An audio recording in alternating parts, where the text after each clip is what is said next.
I am morphing or transmuting grief into anger. The courtroom was silent, so silent you could hear the echo of a heartbeat. Then it happened.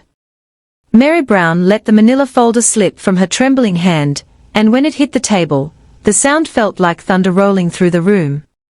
Inside that folder wasn't just paper, it was truth. A truth so sharp it could slice through every lie Kody and Robin had ever told. The judge leaned forward, his eyes narrowing, uncertain of what was about to unfold. Even the court reporter paused, her fingers frozen above the keyboard. Everyone knew something seismic had just begun. People thought they'd seen every secret, every twist in the sister wives saga. But no one was ready for what Mary was about to unleash. This wasn't gossip. This wasn't rumor. This was the reckoning. Stay with it, she whispered under her breath. Because the whole truth is uglier than anyone imagined. When she walked in, she wasn't the Mary Brown the world had watched on TV for over a decade. There were no camera crews, no makeup artists, no rehearsed smiles.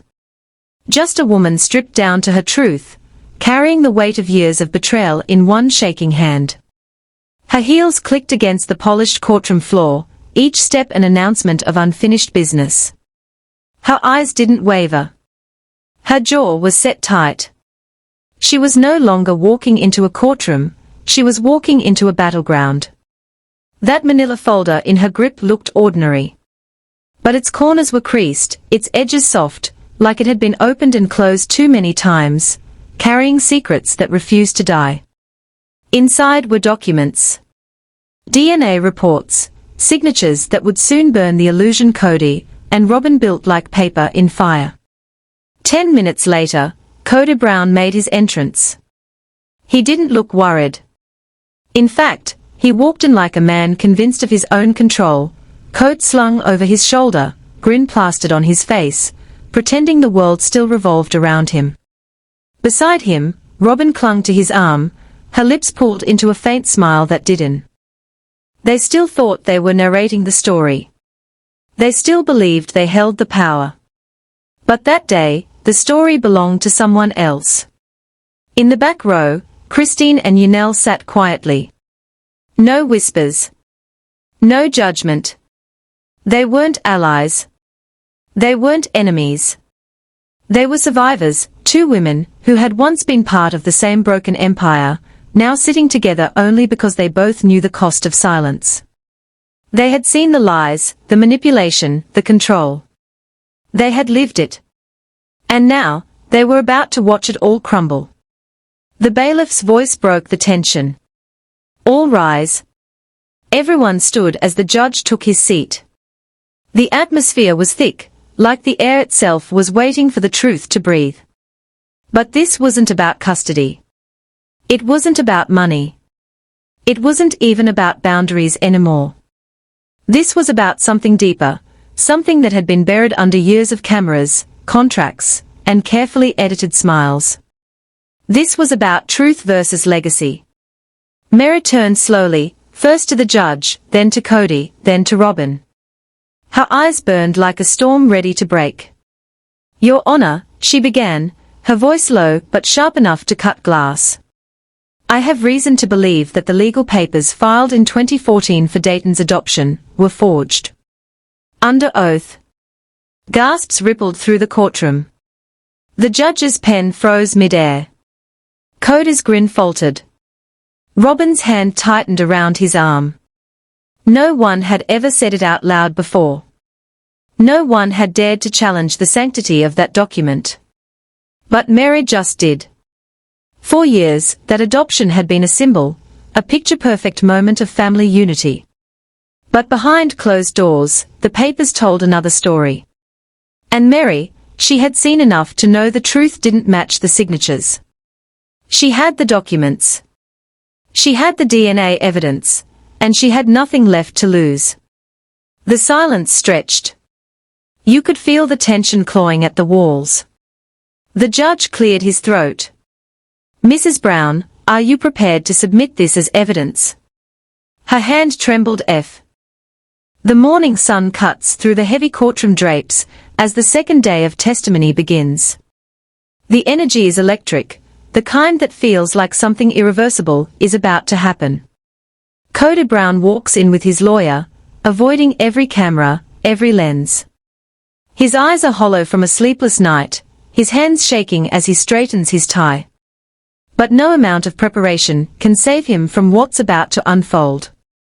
On the other side of the courtroom, Amber Brown, the woman the world now calls the sixth wife, sits quietly, clutching a flash drive in her hand. It's small, ordinary, but inside it lies something powerful enough to destroy the empire Kody built over 15 years of television fame. The judge calls the session to order. The murmurs fade. And the world holds its breath. Amber rises slowly. She hands the flash drive to her attorney, who walks it over to the clerk. "Your Honor," he says firmly, "this contains video and audio recordings from private meetings between Mr. Brown and my client, spanning over 4 years. The content will verify their relationship and expose undisclosed financial and emotional misconduct." The judge nods. Kody's lawyer immediately stands, objecting. "These recordings are unauthorized. They violate privacy laws," but the judge interrupts. "They were submitted legally as evidence. Proceed." And just like that, the room darkens. A screen descends. And the first clip begins to play. Static hums, then a shaky camera feed flickers to life. The footage shows a quiet room, dimly lit, with patterned curtains. Kody sits across from Amber, holding her hand. His voice, unmistakable. His tone, calm, confident. "No one needs to know. What we have is sacred. You're not like Robin or Mary, you're different. You understand me." Amber's voice is faint in response. "But what about the others?" Kody chuckles, a low, unsettling laugh. "They don't need to know." This time, the clip is from a hotel room. Kody's voice again. "I'll tell you something, Amber. Mary was never loyal. Christine always wanted out. Yanel, she stopped believing. Robin, she's my weakness. But you're my truth." A ripple moves through the crowd like a shockwave. Even the judge pauses, looking directly at Kody. "Mr. Brown, would you like to respond to this evidence?" Kody opens his mouth, but nothing comes out. He looks at Robin, who's now trembling, then at Amber, whose gaze is locked on him with silent defiance. Outside, news vans hum. Inside, his kingdom crumbles one clip at a time. The court takes a brief recess. Kody storms out, shouting into his phone. "This is manipulation. They are twisting everything. But every camera captures it. Every fan hears it." And by the time he reaches the courthouse steps, his name is trending globally. Hashtag Kody Brown destroyed. Hashtag Sister Wives Court Drama. Hashtag Amber Lee speaks. When court resumes, Amber returns to the stand. Her attorney slides a document across the table, a financial ledger. Every transaction is marked, dated, and sourced. Money that was supposed to fund Coyote Pass construction, or family business expenses, quietly redirected into personal accounts under fake names. The amounts are shocking. Thousands upon thousands of dollars labeled private travel and spiritual support. Amber explains how Kody allegedly used family trust funds to pay for secret trips to Arizona resorts, and once, even for an overseas vacation in Belize. "He told me it was a ministry retreat," she says softly. "But it was just us. He called it our secret honeymoon." Kody slams his pen against the desk, shaking his head violently. That never happened. But the evidence speaks louder than his denial. Amber's lawyer points to the date on the receipts, the same weekend Kody told the public he was at home praying for family healing. The courtroom felt different that morning. No cameras were allowed inside, but the energy, the whispers, the tension, the trembling silence, It all told a story far louder than any microphone ever could. Kody Brown walked in, shoulders stiff, jaw clenched, trying to project confidence. But beneath that tan face and manicured beard, there was fear, the kind of fear that comes when a man realizes the walls he built to hide his truth are finally closing in. Mary sat at the other end of the courtroom. Calm. Steady. Poised. For years, she had been silenced, labeled as the emotional one, the overreactor. But today, she wasn't the one on trial, not legally, anyway. Today, it was Kody's truth being dissected under oath. The judge adjusted her glasses, scanning the documents in front of her, sealed bank statements, property deeds, digital transfers from joint accounts. Each one bearing the name of one man, Kody W. Brown. But what sent a ripple across the room wasn't the money. It was the signature beside his. A sixth woman. Her name had been hidden in whispers for months, a name that fans had seen mentioned once in an online forum, quickly deleted, quickly denied. But now, it was written in ink, black and bold on a legal contract filed 2 years ago in Nevada. The courtroom gasped. Mary didn't flinch. She already knew. She had known for months. But she wanted the world, and most importantly, Kody, to hear it out loud. The sixth woman was not some stranger. She had worked closely with the Brown family for years, helping with filming schedules, managing contacts, and even handling behind-the-scenes finances for their now faltering show. She was there when everything started to crumble. And she was the one who had kept the receipts. As her name was read aloud, Kody's face tightened. He looked toward the defense table, gripping his pen so hard his knuckles went white.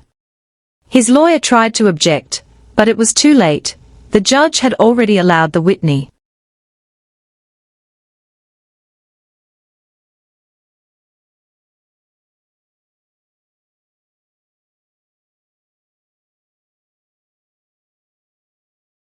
The courtroom feels heavier today. Not because of the air conditioning, but because of what hangs in the air, truth. It clings to the walls, seeps into every breath, and sits on everyone's skin like cold dust. The gallery is packed tighter than yesterday. A few unfamiliar faces line the back row, reporters, maybe. Curious eyes hungry for a headline. Family friends linger near the exits, torn between loyalty and disbelief. No one wants to be seen choosing sides. Not in this storm. Then the door opens. Robin Brown walks in, alone. No Kody beside her. No lawyer guiding her. Just her, clutching the edges of her cardigan, as though holding herself together by threads. Her eyes are swollen, the kind that have cried all night. Her steps are small, unsteady. She looks once toward the judge's bench, then looks away just as quickly, as if the truth itself might burn her. Across the room, Mary stands silently. Her face is pale but firm, like someone who already knows how this story ends. She doesn't glance at Robin. Doesn't need to. The silence between them says enough. On the judge's bench sits a white envelope, sealed and untouched. The DNA results. Its corners glint under the fluorescent light, daring someone to break it open. Then, all rise. The judge enters, robes sweeping behind him like thunderclouds. Everyone rises. Even the whispers stop. Robin's lawyer speaks first, her voice nervous but polished. Your Honor, we respectfully request that the DNA test results remain sealed until adequate context is presented through testimony. My client is not emotionally ready for this revelation in public view.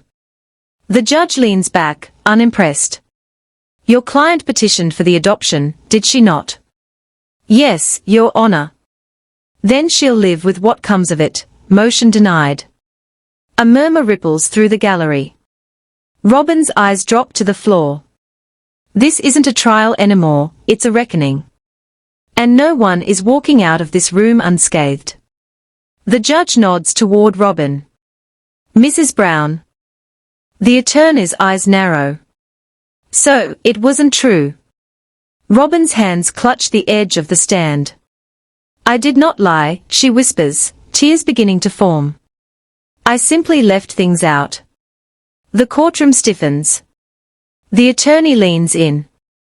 Is not leaving things out still dishonesty, under oath? Robin doesn't answer. Her chin trembles. Somewhere in the back, a reporter's pen scratches paper, capturing the sound of her silence. The judge waits, eyes fixed. Mrs. Brown, you are under oath. I'll ask again. Is omission not dishonesty? Robin finally exhales, voice shaking. I didn't want to hurt anyone. Sometimes, the attorney replies softly, truth hurts more when it's buried. The room feels colder. Mary watches from her seat, tears glistening but unshed. She's lived a decade with this shadow, the quiet suspicion that everything she believed was built on sand. And now, finally, the tide is pulling back. Kody sits in the front row, arms crossed, jaw locked tight. He's not angry at the words being said, he's angry that they are real. Robin continues, trying to hold herself together. Kody was my husband. I wanted the world to see us as a family. That's all I ever wanted. The attorney paces slowly. And in doing so, you changed official documents. Her lips part, then close again. The pause says everything. Yes, she whispers finally. But I didn't mean to deceive. I thought it was harmless. The attorney stops. There's nothing harmless about rewriting truth, Mrs. Brown. A faint gasp echoes through the gallery. Even the air feels brittle now. Mary looks down at her hands, folding and unfolding them. Robin wipes her eyes, but the tears keep coming. The judge takes a long look at both women before speaking. This court is not here to punish emotion, Mrs. Brown, he says. But to confront facts. The sealed results before me contain facts, truth that cannot be rewritten, deleted, or denied. Do you understand? Robin nods weakly. The judge sighs, glancing at the envelope. The judge stares at the sealed envelope for a long moment. Every heartbeat in courtroom 3B seems to sync with the tick-tick-tick of the clock mounted above the bench. No one moves. No one even breathes too loudly. Then, bailiff, the judge says quietly. Bring me the envelope. The bailiff steps forward, his boots echoing like gunshots in the silence. He lays the envelope on the bench. A pale rectangle of truth. Unopened, but ready to shatter illusions 10 years in the making. The judge slides a letter opener across the paper seal. The sound, ripping paper, feels louder than thunder. Robin's fingers tighten around the armrest of the witness box. Mary looks down, clutching the silver cross hanging from her neck. Kody exhales through his nose, jaw tense, eyes locked forward. The judge removes the folded document inside. He reads quietly at first. Then his lips stop moving. He looks up. The courtroom is ice. Mrs. Brown, he begins slowly, these results confirm a 0% probability of paternity between Mr. Kody Brown and the child listed in the adoption petition. A single gasp cuts through the air, sharp, breaking the stillness like glass. Robin's shoulders cave in. Her eyes widen, filling with disbelief. Kody's hand slides off his lap. He looks at her, not with fury yet, but with confusion so deep it almost hurts to witness. Mary closes her eyes. She doesn't smile. She doesn't flinch. Only a tear escapes down her cheek, quiet, almost invisible. It's not victory. It's release. The judge continues, voice unwavering. The DNA test further confirms a 98% probability of paternity, with the individual identified as Joel Andis. Gasps again. Reporters scribble furiously. Cameras click even though they shouldn't. Robin lowers her face into her hands. Kody pushes his chair back, wood scraping across tile. "Robin," he says, voice trembling. She doesn't answer. He rises. "You told me, Mr. Brown." The judge snaps. "You will remain seated." But Kody's world The world had moved on, at least that's what the headlines said. But the dust of Kody Brown's collapse still hung in the air like smoke after a storm. For months, the story dominated social feeds and TV talk panels. The man who built his fame on love and faith, only to lose everything to lies and ego. In the quiet aftermath of the verdict, Flagstaff no longer felt like home for Kody. The sprawling house he once shared with Robin stood hollow, furniture gone, laughter gone, the echo of a life built on illusion now haunting every empty room. Neighbors avoided him. Cameras that once adored him now followed only out of pity. And the world that used to praise Kody the visionary now whispered, Kody the fraud. He spent his mornings pacing, staring at old photos from the Sister Wives set, smiles frozen in time, a family that looked happy, a man who once believed he could balance faith, fame, and control all at once. But every image was a ghost now, reminders of everything he destroyed chasing something that never existed. His phone buzzed rarely these days. No producers. No wives. No network calls. Just silence. He had become what he once feared most, irrelevant. Across town, Mary was on a completely different path. The same woman who once begged for attention now stood at the center of her own universe, powerful, composed, and finally free. Her podcast, Unwritten Truths, had exploded beyond expectations. Millions tuned in weekly to hear her voice, soft, deliberate, honest, narrating lessons from heartbreak, survival, and rediscovery. But Mary didn't use the show to destroy anyone. She didn't need to. Truth, she realized, destroys the lies on its own. In one of her most powerful episodes, she said, "Forgiveness doesn't mean forgetting what happened. It means remembering without letting it control you." That line went viral. Clips of her voice flooded TikTok and YouTube shorts, fans calling her, the quiet storm who taught millions how to stand again. Christ.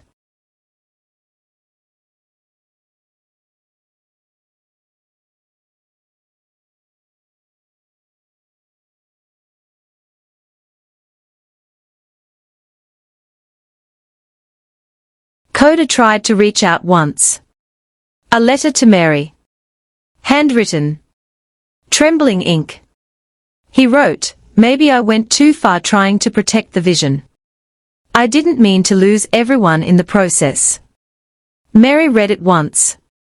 Then placed it in a drawer, not to save, not to cherish, but to remind herself how far she had come. Because closure doesn't always come from apology. Sometimes, it comes from realizing you don't need one anymore. Months turned into a year. The Brown family name faded from tabloids. TLC quietly removed reruns of Sister Wives from its primetime lineup. For the first time in over a decade, Sunday nights didn't belong to them. But something unexpected happened. A new generation of viewers, young women, single parents, survivors, began revisiting old clips of Mary online, turning her journey into a symbol of awakening. Hashtag Mary movement started trending. Her quotes flooded timelines. Her podcast became a book deal. And suddenly, the story wasn't about betrayal anymore, it was about rebirth. Meanwhile, in a small Arizona diner, a man sat alone at the counter, nursing a cup of coffee gone cold. It was Kody. His hair grayer now, his face tired, the charisma long gone. He'd become a man invisible to a world that once couldn't look away. He overheard two strangers talking a few tables away, about unwritten truths, about Mary's latest episode where she spoke about letting go of ghosts. They didn't recognize him. He didn't interrupt. He just listened, quietly, the corner of his lip twitching with something halfway between guilt and pride. Because deep down, even Kody knew, The best thing he ever did for Mary was finally letting her go. That evening, as Mary sat by her window recording a new episode, she reflected on everything, the courtrooms, the chaos, the collapse. She didn't see herself as a victim anymore. She saw herself as the storm that washed away what no longer served her. Her new episode began like this: "There's a strange kind of peace that comes when you